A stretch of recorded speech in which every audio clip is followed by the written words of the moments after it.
선운사는 신라의 진흥왕이 창건했다는 설과 577년 위덕왕 24에 백제의 고승검단이 창건했다는 설이 있습니다.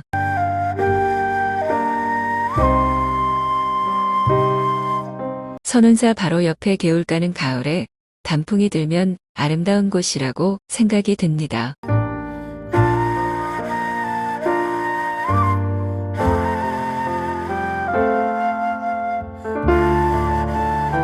여기는 고창입니다. 해마다 9월이면 고창 선운사의 도솔천을 따라 붉은 꽃무리가 용단처럼 수놓는 꽃을 볼 수가 있습니다. 꽃무릇 전설이라고 할까요? 아니면 이야기라고 할까요? 전해 내려온 전설이 있습니다. 이룰 수 없는 사랑, 순결한 사랑, 아픈 사랑 등의 꽃말을 지닌 꽃무릇이라고 합니다. 외떡잎, 식물, 백합목, 수선화과에 꽃무릇 9월 중순경에서 9월 말경까지 진한 붉은색의 꽃대가 불쑥 올라와 산사의 길 앞으로 온통 빨갛게 물들이는 꽃이 바로 꽃무릇이라고 합니다.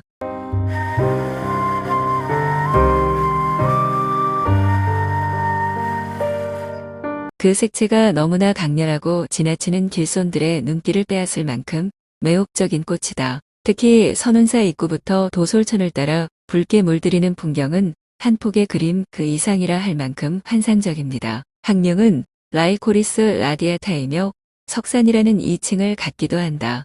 일본에서는 절기에 피한 무렵에 피는 꽃이라 하여 피안화라고 합니다. 중국에서는 만주사화라고 부르고 원산지는 일본 혹은 중국이라고 일컫는데 중국이 원산지라 보는 것이 맞는 것 같은데 아직도 정확하게 어디라고 단정 지을 수 없는 것 같습니다. 우리나라에는 언제쯤 전해졌는지 명확하지는 않으나 중국에서 전래되었거나 중국에서 일본으로 전해진 것이 일본을 경유하여 한국에 왔을 가능성도 있을 것 같습니다.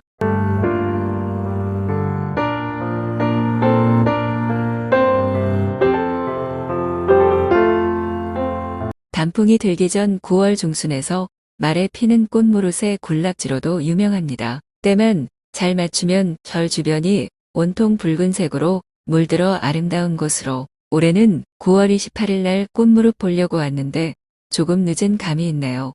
그래도 아름다운 꽃이 장관입니다.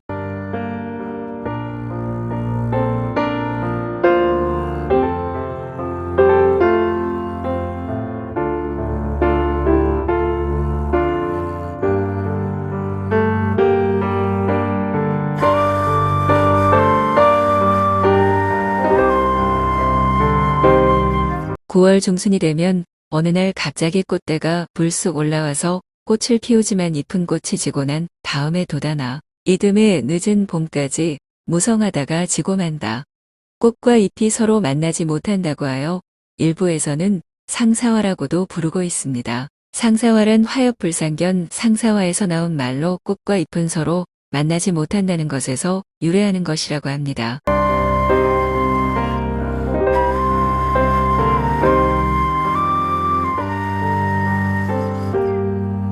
그러나 꽃무릇은 8월 중순에서 하순에 걸쳐 피는 상사화와는 같은 수선화과의 꽃이기는 하나 다른 꽃이다. 꽃무릇은 꽃이 먼저 피고 꽃이고 난 자리에 잎이 돋아나는 반면 상사화는 봄에 잎이 먼저 돋아나고 늦은 여름이면 잎이 진 자리에 꽃대가 올라와 핑크빛 꽃이 피어난다.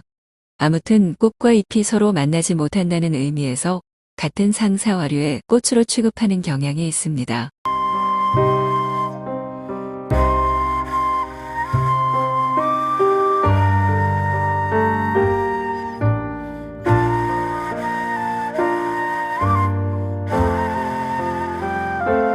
가을의 계절에 다가오고 여름이 가고 아주 강렬한 정열처럼 피는 꽃무릇은 일본에서는 열정, 재회, 슬픈 추억, 생각은 당신뿐, 다시 만날 날을 기다림 등의 꽃말이 붙어 있습니다. 꽃과 잎이 서로 만나지 못한다 하여 이룰 수 없는 사랑이라는 꽃말을 가진 이 꽃무릇에는 슬픈 전설이 전해온다.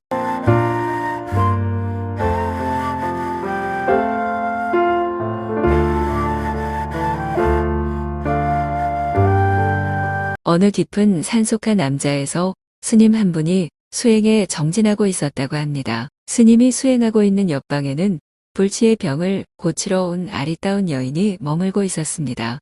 스님은 가련한 그 여인을 위해 날마다 정성껏 기도를 하였는데 그 기도 덕분인지 그 여인의 병은 조금씩 회복되어 갔다. 그러나 가부좌를 틀고 수행에 정진하고 있는 스님은 도무지 공부가 되지 않았어. 스님은 마음을 잡을 수가 없어서 고민에 빠져.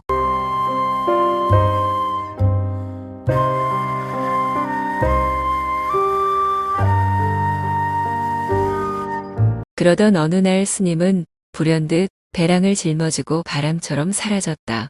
스님이 절을 떠나버리자 여인의 병은 다시 깊어져 위중해졌다. 스님은 그 소식을 듣고 그 여인을 가엾게 여겨 암자로 돌아가기 위해 길을 달려갔지만 그러나 먼 길을 돌아오는 사이에 여러 날이 지나서 그 여인은 그만 이승을 하직하고 말았다.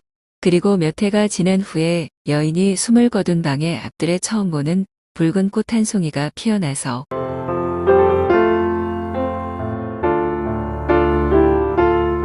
사람들은 이 꽃이 바로 여인의 죽은 넋이라고 입을 모았는데 그때 그 꽃이 바로 상사화 꽃이라고 합니다. 스님은 때늦은 걸음을 한탄하며 속절없는 그리움에 애를 태우다가 먼 하늘나라로 갔습니다.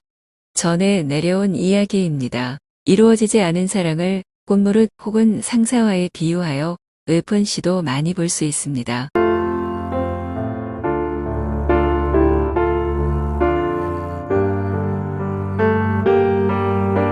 꽃무릇에 대한 시는 이렇게 많습니다.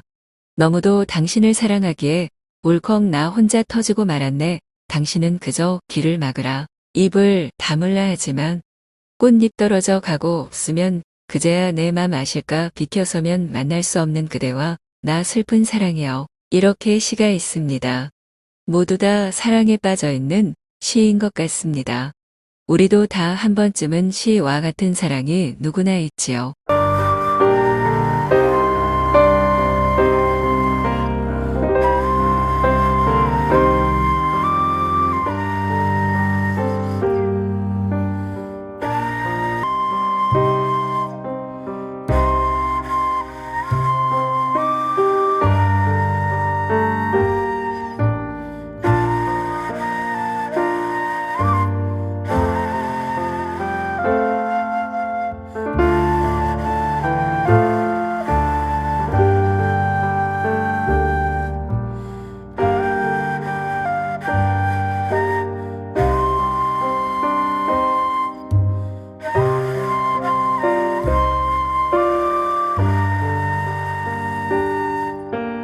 꽃무릇 효과는 우리나라의 꽃무릇은 유독 사찰에 많다.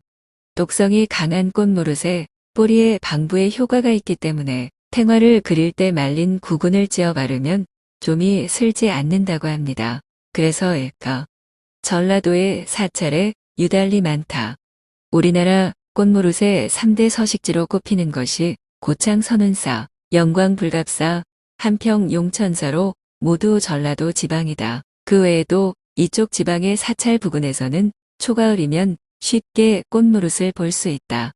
세 곳 모두 9월 말경이면 꽃무릇 축제를 열고 있습니다. 그런데 영광 불갑사의 경우 상사화 축제라고 부르고 있는데 일부 식물학자나 야생화꾼이 지적을 한 모양이다. 그곳의 홍보, 안내 표지판 등을 보면 같은 상사화 계열의 꽃이니 꽃무릇도 상사화의 일종이라고 하고 있습니다. 앞으로는 꽃무릇이라고 하면 좋을 것 같은데 이 점은 좀 고쳐주시면 개인적으로 좋지 않을까 싶습니다. 이 동영상 끝까지 시청해 주셔서 진심으로 감사드립니다.